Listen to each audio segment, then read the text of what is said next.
Hey everyone, welcome to the Gaming X, and today we're taking a look at our review for Outlast 2 on the Nintendo Switch. Now, following the near perfect port of the original Outlast just a few weeks ago, can this follow in that same fashion? Let's jump in and find out.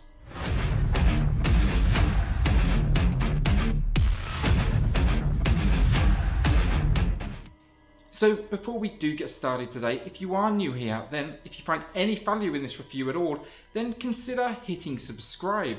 We're getting closer and closer to that 1,000 subscriber milestone, and that's all thanks to people just like you who are out here supporting smaller YouTube channels.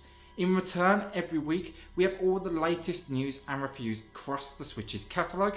But with that being said, let's get started. So Outlast 2 is here, and it's based in the same universe as the original, but with a new character focus.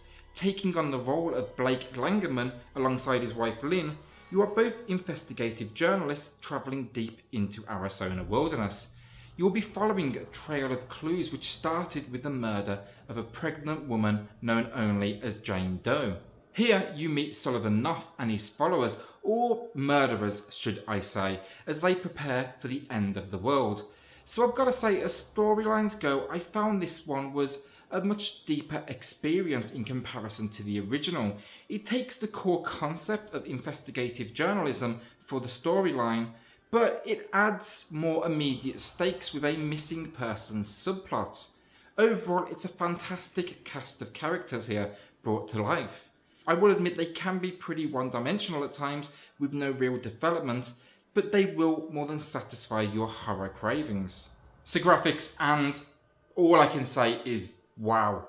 This looks absolutely incredible. Whether you're playing docked or undocked, you're not going to be disappointed. Character models are fantastic. Then, while the world is clearly linear, it provides more open spaces than the original to really develop the location. So what I mean by that is you can see mountains in the background, you can see enemies moving about.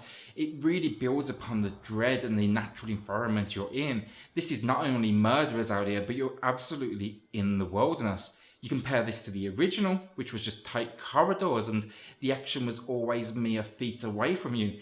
This feels like a much bigger place. There's a lot more life here.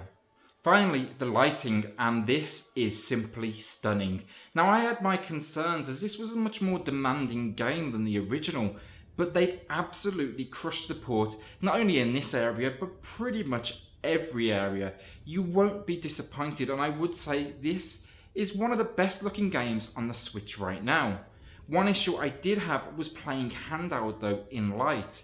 Naturally, the screen is susceptible to glare, and with the majority of the game being pitch black, it's best to have the curtains closed when you head into this one. Another issue I do have, and this goes for all versions, is I would have enjoyed just a little bit more light in the scenery. While night vision is very well represented here on the camera, with graphics this good, it's a shame they spend 90% of the game covered in darkness. I mean, it's an understandable decision. This is, after all, a horror game. But the variance, it would have been a nice touch. I would have loved to have seen this world a little bit more in daylight.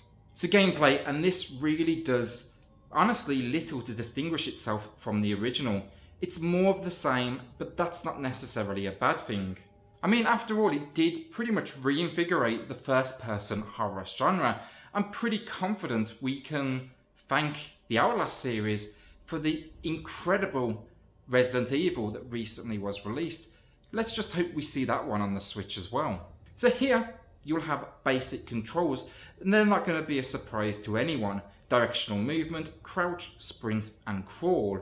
Then we have the trusty video camera, which not only pushes the storyline forward with key moments captured, but it allows for night vision, which is really helpful in this absolutely evil world. Do be warned though, however, using your night vision quickly drains your camera battery, and there's nothing more terrifying in this game than batteries running out and you are surrounded in darkness. In fact, I'd say there's probably no better feeling in this game, no bigger sense of victory when you come across a single battery, especially when that camera battery you have right now is about to go into total darkness.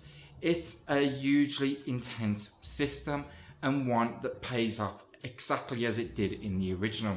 Basically, this is one of my favourite additions in the Outlast series because you can't simply run, you must stop and investigate. You must search for batteries, so it means you must face the terror. Apart from that and some interactive elements and fetch quests, shall we say, that's pretty much everything you get. There's no combat here apart from the occasional quick time event, but the aim of the game here is simply run. Run as fast as you can. Now typically I would complain about quick time events, but fortunately in the options it does provide the ability to turn these off entirely. It's a nice little addition for those that don't want to waste their time.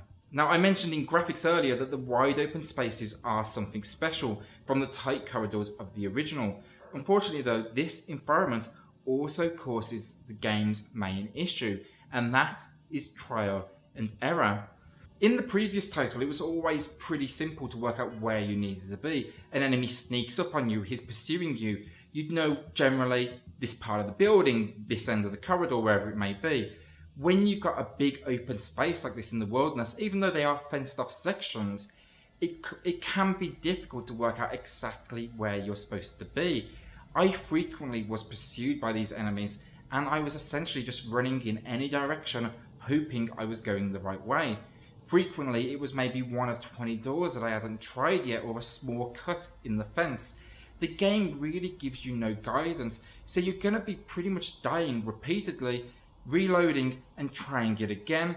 It doesn't feel like there's much skill involved, and rather it just simply falls down to luck. Apart from this small complaint though, this game couldn't be more exciting. The dread here is real and constant. There's nothing out there that quite stands up to the Outlast feeling of having pursuers immediately behind you. Additionally, no other game quite reaches its level of jump scares, and there's plenty of them that had me terrified. For this reason, even in the moments of calm, I was panicked. Enemies can approach from any direction, and it's enough to have anyone on the edge of their seat. I can tell you this now, this is not for the faint of heart. But, and it's a big but, developer Red Barrels have done something very smart. They've introduced a new game mode releasing alongside this Switch variation, and this is also coming to the PS4, the PC and the Xbox One. This is called Story Mode. Now, like Soma before it, there's a lot of gamers out there that don't want necessarily the horror elements. It's not for everybody. I'll be honest, this scared the hell out of me. So what you can do here is put it on this mode and you're going to face less enemies and with a larger focus just on moving that story forward. So you're going to see less health taken away as well if you do run into any scenarios. Now, this isn't the Ethan Carter level where they've completely removed horror entirely. So basically don't go in expecting just a walking simulator with story attached. But I'd look at this as a very easy mode. So if it's a game you've maybe been interested in the past but been a little bit worried about the level of fright in this one, then maybe they've just opened the door for you. Overall gameplay, it's more of the same within a new environment, and well, it's as great as ever. Finally, we have sound and music, and this is the crown of Outlast 2. The moment you boot the game up, the sound and the music is the real source of the horror you will be facing. Voice acting throughout is exceptional. You can truly hear the fear as they react in a panic. Then we have the enemy audio, which supports the level of crazy we face here, with whispering and screams surrounding you. They're far enough in the distance that you can't see where it came from, but you're gonna be worried still as you edge Blake forward. Everything in this world, it has a purpose in sound, from the footsteps to the sound of environmental objects moving. This is an incredible achievement in sound design, and perhaps one of the best I've ever heard. It's rare I turn my Switch volume down, but this one had my heart racing and I almost reached for that slider at many points. Finally, music, and well, there's very little, and so it should be, with the realism they are trying to achieve. Instead, they simply layer the background noises and have singular notes to reinforce jump scares.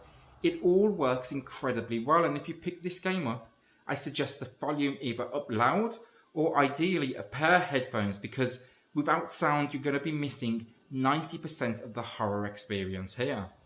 So Outlast 2 makes its way to the Switch, and it's another incredible success. This is very similar to the original but on a bigger scale, larger than life enemies, much bigger environments, incredible graphics and some of the best sound design I've heard in a long time.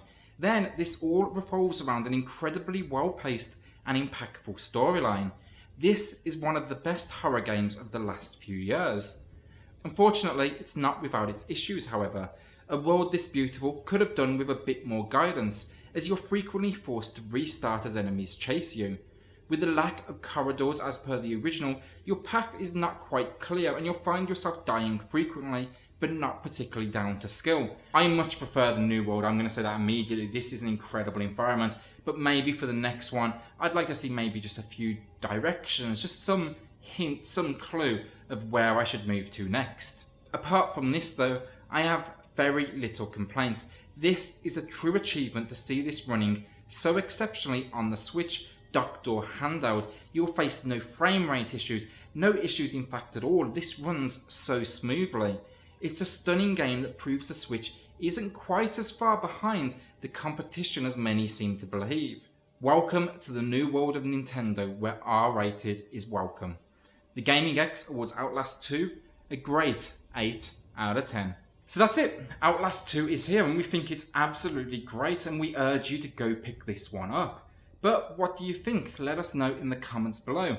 For us, we're hoping for a physical release where we get both games on one cart. That's the dream situation right now for us.